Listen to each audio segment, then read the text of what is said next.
And we are back. Ezekiel chapter 37. God grabbed me. God's Spirit took me up and set me down in the middle of an open plain strewn with bones. He led me around, and among them, a lot of the bones. There were bones all over the plain, dry bones, bleached by the sun. He said to me, "Son of man, can these bones live?" I said, "Master God, only you know that." He said to me, "Prophesy over these bones, dry bones. Listen to the message of God." God the Master told the dry bones, "Watch this. I'm bringing the breath of life to you, and you'll come to life. I'll attach sinews to you, put meat on your bones, cover you with skin, and breathe life into you. You'll come alive, and you'll realize that I am God." I prophesied just as I had been commanded. As I prophesied, there was a sound, and rustling. The bones moved and came together, bone to bone. I kept watching. Sinews formed, then muscles on the bones, then skin stretched over them, but they had no breath in them. He said to me, "Prophesy to the breath. Prophesy, Son of Man, tell the breath. God the Master says, come from the four winds. Come, breath, breathe on these slain bodies. Breathe life." So I prophesied just as he commanded me. The breath entered them, and they came alive. They stood up on their feet, a huge army. Then God said to me, "Son of man, these bones are the whole house of Israel. Listen to what they're saying. Our bones are dried up. Our hope is gone. There's nothing left of us. Therefore, prophesy. Tell them, God, the Master, says, I'll dig up your graves and bring you out alive, O my people. Then I'll take you straight to the land of Israel.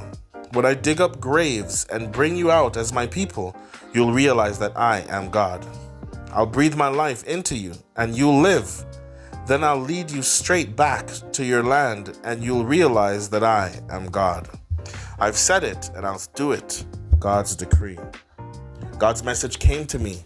You, son of man, take a stick and write on it for Judah with his Israelite companions. Then take another stick and write on it for Joseph, Ephraim's stick, together with all his Israelite companions. Then tie the two sticks together so that you're holding one stick. When your people ask you, "Are you going to tell us what you're doing?" Tell them, God the Master says, "Watch me. I'll take the Joseph stick that is in Ephraim's hand with the tribes of Israel connected with him and lay the Judah stick on it. I'll make them into one stick. I'm holding one stick. Then take the sticks you've inscribed and hold them up so the people can see them. Tell them, God the Master says, watch me. I'm taking the Israelites out of the nations in which they've been exiled. I'll gather them in from all directions and bring them back home. I'll make them one nation in the land, on the mountains of Israel, and give them one king over all them. Never again will they be divided into two nations, two kingdoms. Never again will they pollute their lives with their no-God idols and all those vile obscenities and rebellions. I'll save them out of all their old sinful haunts. I'll clean them up. They'll be my people. I'll be their God. My servant David will be king over them. They'll all be under one shepherd. They'll follow my laws and keep my statutes. They'll live in the same land I gave my servant Jacob, the land where your ancestors lived. They and their children and their grandchildren will live there forever, and my servant David will be their prince forever. I'll make a covenant of peace with them that will hold everything together, an everlasting covenant. I'll make them secure and place my holy place of worship at the center of their lives forever. I'll live right there with them. I'll be their God. They'll be my people. The nations will realize that I, God, make Israel holy when my holy place of worship is established at the center of their lives forever. Ezekiel chapter 38. God's message came to me. Son of man, confront Gog, from the country of Magog, head of Meshech and Tubal. Prophesy against him. Say, God the Master says, be warned, Gog. I'm against you, head of Meshech and Tubal. I'm going to turn you around, put hooks in your jaws, and drag you off with your whole army, your horses and riders in full armor, all those shields and bucklers and swords, fighting men armed to the teeth. Persia and Cush and Put will be in the ranks, also well armed, as will Gomer and its army, and Beth Togarmah,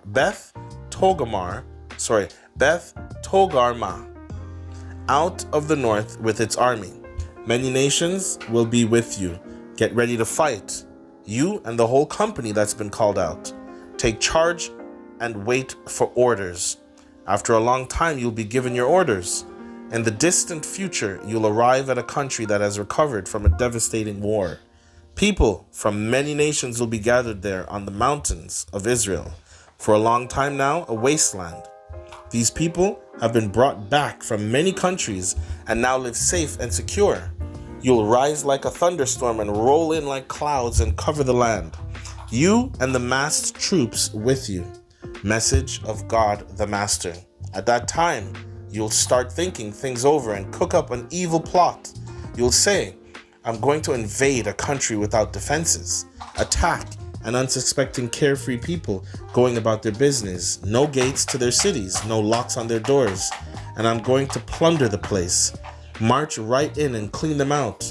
This rebuilt country risen from the ashes, these returned exiles and their booming economy, centered down at the navel of the earth. Sheba and Dedan and Tarshish, traders all out to make a fast buck, will say, so, you've opened a new market for plunder. You've brought in your troops to get rich quick. Therefore, Son of Man, prophesy, tell Gog, a message from God the Master. When my people Israel are established securely, will you make your move? Will you come down out of the far north, you and that mob of armies, charging out on your horses like a tidal wave across the land, and invade my people Israel, covering the country like a cloud? When the time's ripe, I'll unleash you against my land in such a way that the nations will recognize me, realize that through you, Gog, in full view of the nations, I'm putting my holiness on display. A message of God the Master. Years ago when I spoke through my servants, the prophets of Israel's, wasn't it you who I was talking about? Year after year they prophesied that I would bring you against them. And when the day comes, Gog, you will attack that land of Israel, decree of God the Master. My raging anger will erupt, fueled by blazing jealousy. I tell you that then there will be an earthquake that rocks the land of Israel. Fish and birds and wild animals, even ants and beetles, and every human being will tremble and shake before me. Mountains will disintegrate, terraces will crumble. I'll order all-out war against you. Gog, decree of God the Master. Gog killing Gog on all the mountains of Israel. I'll deluge Gog with judgment, disease and massacre, torrential rain and hail, volcanic lava pouring down on you and your mobs of troops and people. I'll show you how great I am, how holy I am. I'll make myself known all over the world. Then you'll realize that I am God. Ezekiel chapter 39. Son of man, prophesy against Gog. Say, a message of God the Master. I'm against you, Gog, head of Meshech and Tubal. I'm going to turn you around and drag you out of the far north and down on the mountains of Israel. Then I'll knock your bow out of your left hand and your arrows from your right hand. On the mountains of Israel you'll be slaughtered, you and all your troops, and the people with you. I'll serve you up as a meal to carry on birds and scavenging animals. You'll be killed in the open field. I've given my word, decree of God the Master. I'll set fire to Magog and the far-off islands, where people are so seemingly secure, and they'll realize that I am God. I'll reveal my holy name among my people Israel. Never again will I let my holy name be dragged in the mud. Then the nations will realize that I, God, am the holy in Israel. It's coming. Yes, it will happen. This is the day I've been telling you about.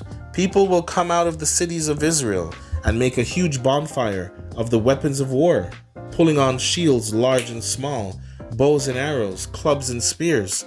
A fire they'll keep going for 7 years. They won't need to go into the woods to get fuel for the fire. There'll be plenty of weapons to keep it going. They'll strip those who strip them. They'll rob those who rob them, decree of God the Master. At that time, I'll set aside a burial ground for Gog in Israel at Travelers' Rest, just east of the sea. It will obstruct the route of travelers, blocking their way. The mass grave of Gog and his mob of an army. They'll call the place Gog's mob. Israel will bury the corpses in order to clean up the land. It will take them 7 months. All the people will turn out to help with the burials. It will be a big day for the people when it's all done, and I'm given my due. Men will be hired full-time for the cleanup burial operation and will go through the country looking for defiling, decomposing corpses. At the end of 7 months, there'll be an all-out final search. Anyone who sees a bone will mark the place with a stick so the buriers can get it and bury it in the mass burial site, Gog's mob. A town nearby is called Mobville or Hamona. That's how they'll clean up the land. Son of man, God the Master says, call the birds, call the wild animals, call out, gather and come, gather around my sacrificial meal that I'm preparing for you on the mountains of Israel. You'll eat meat and drink blood. You'll eat off the bodies of great heroes and drink the blood of famous princes, as if they were so many rams and lambs, goats and bulls, the choicest grain-fed animals of Bashan. At the sacrificial meal I'm fixing for you, you'll eat fat till you're stuffed and drink blood till you're drunk. At the table I set for you, you'll stuff yourselves with horses and riders, heroes and fighters of every kind. Decree of God the Master. I'll put my glory on display among the nations, and they'll all see the judgment I execute. See me at work, handing out judgment. From that day on, Israel will realize that I am their God, and the nations will get the message that it was because of their sins that Israel went into exile. They were disloyal to me, and I turned away from them. I turned them over to their enemies, and they were all killed. I treated them as their polluted and sin-sated lives deserved. I turned away from them, refused to look at them. But now I will return Jacob back from exile. I'll be compassionate with all the people of Israel, and I'll be zealous for my holy name. Eventually, the memory will fade, the memory of their shame over their betrayals of me when they lived securely in their own land, safe and unafraid. Once I brought them back from foreign parts, gathered them from enemy territories, I'll use them to demonstrate my holiness with all the nations watching. Then they'll realize for sure that I am their God. For even though I sent them off into exile, I will gather them back to their own land, leaving not one soul behind. After I've poured my spirit on Israel, filled them with my life, I'll no longer turn away. I'll look them full in the face, decree of God, the Master. Amen.